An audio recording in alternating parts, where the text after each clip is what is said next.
अस्सलाम वालेकुम व्यूअर्स। आज हम ईरान इजराइल वॉर को डिस्कस करेंगे कि ईरान और इजराइल के दरमियान क्या रिलेशंस क्या चल रहे हैं और क्यों ईरान ने अटैक किया और उसके पीछे रीजंस क्या थी। 13 अप्रैल को हमने देखा कि रात को आधी रात को ईरान ने 300 मिसाइल इजराइल पर अटैक किया और जिसके रद्द अमल में अकॉर्डिंग टू इजराइल आईडीएफ उन्होंने उनका क्लेम किया है कि 99% जो मिसाइल्स और ड्रोन्स थे वो उन्होंने आसमान से मतलब कि उनको रिटेलिएट कर दिया था। अब हम ये देखना चाहते हैं कि इसके पीछे रीजन क्या थी। तो हमने देखा कि पाकिस्तान जब ये अटैक हुआ तो पाकिस्तान में एक नहायत खुशी की लहर दौड़ गई, क्योंकि लोगों को लगा कि ना ये तो ईरान ने फलस्तीनियों का बदला लिया और काफी खुश हुए, सेलिब्रेशन की गई। हालांकि जो रियल रीजन है वो किसी को पता नहीं कि आखिर ये अटैक क्यों किया गया, इसकी वजह क्या थी। तो इसकी वजह उनका एक पर्सनल एजेंडा, पर्सनल रीजन थी।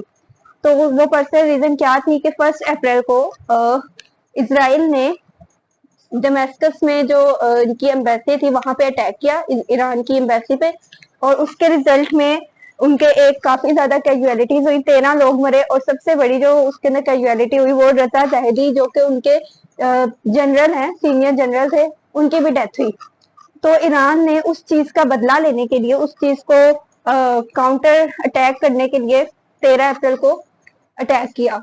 अब इस अटैक के पीछे एक और बड़ी मजे की चीज है कि इसराइल को पहले से वार्निंग दे दी गई थी।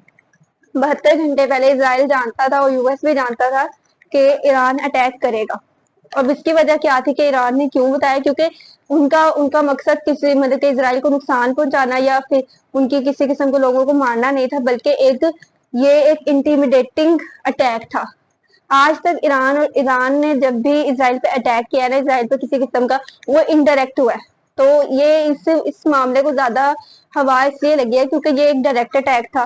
पहली दफा ईरान खुलकर सामने आया। आज तक वो हमास को या हिजबुल्लाह को, डिफरेंट टेररिस्ट ग्रुप्स को जो कि इसराइल के खिलाफ या इस तरह से अटैक कर रहे थे, उनको सपोर्ट करता रहा है, मतलब कि उनको फंडिंग देता रहा। लेकिन पहली दफा ईरान ने खुलकर इस चीज का सामना किया।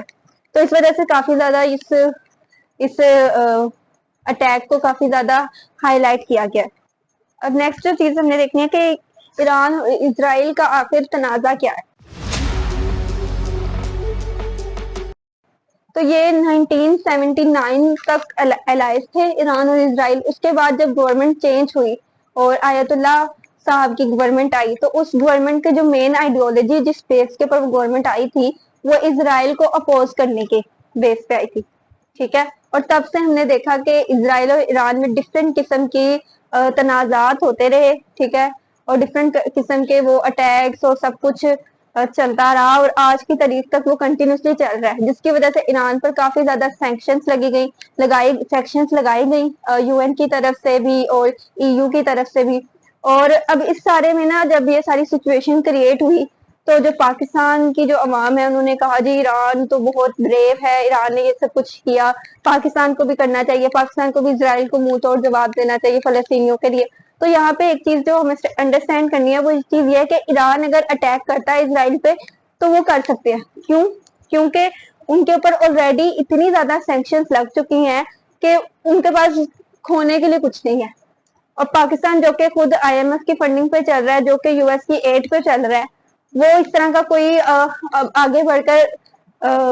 आगे बढ़कर किसी किस्म का स्टेप नहीं ले सकता, क्योंकि ये उसके लिए फिर डिफिकल्टी क्रिएट होगी। ये चीज, अरे बाप रे, ये तो धोती खोल रहा है।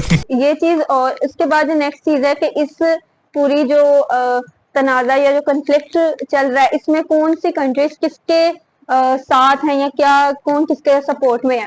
तो हमने क्लियरली देखा कि काफी मुस्लिम कंट्रीज इवन वो भी ईरान को अपोज कर रही हैं, because her at the end her country अपना पर्सनल इंटरेस्ट देख रही है। हमने जॉर्डन को देखा कि Jordan being a Muslim country, उन्होंने जब ईरान ने उनकी एयर स्पेस को यूज करना चाहा स्ट्राइक करने के लिए, तो उन्होंने क्लियरली उनको उसका रद्द अमल दिया। उन्होंने बल्कि उनके ड्रोन्स को वहीं से ही वापस भेज दिया। सो ये इस चीज से पता चलता है कि सबका अपना अपना पर्सनल इंटरेस्ट है। पर्सनल इंटरेस्ट की बेस पे ही हर कंट्री किसी के साथ या तो दोस्ती कायम रखती है या तो दुश्मनी। ठीक है। और रशिया हमने देखा, कोर्स रशिया का दुश्मन है यूएस, उनकी आपस में एनिमीज है, और वहां से इसलिए रशिया ईरान को सपोर्ट कर रहा है बिकॉज यूएस जो है इसराइल के साथ है। तो ये सारी एक डिप्लोमेसी या इंटरनेशनल रिलेशन जो है, ये सारे सबके अपने इंटरेस्ट बेस पर चलते हैं। अब इस सब में पाकिस्तान का क्या रोल है कि हमें क्या आग लगी हुई है कि हम क्यों उनकी पराई जंग में जो है आ रहे हैं, और हम कह रहे हैं जी ईरान ने बहुत अच्छा किया, इसराइल के साथ यही होना चाहिए। तो हमारे अपने मसाइल इतने ज्यादा, हमारे अपने पाकिस्तान में मुझे लगता है कि हमारे अपना, हम बलोच को देख ले, वहां पे हम गिलगित बल्तिस्तान में देख ले कि इतने ज्यादा टेररिज्म फैल रही है, इतना कुछ हो रहे हैं, इतने ज्यादा कंफ्लिक्ट हमारे अपने अंदर मुल्क में स्टार्ट हो रहे हैं। तो मुझे नहीं लगता कि हमें पराई जंगों में या पराए जो भी हो रहा है हमें उनमें इंटरफेयर करना चाहिए, और अपने मुल्क के जो हालात हैं, अपने मुल्क की जो हमारी सिचुएशन इस वक्त चल रही है, बहुत ही ज्यादा क्रिटिकल सिचुएशन है, तो उस पर गौर करना चाहिए।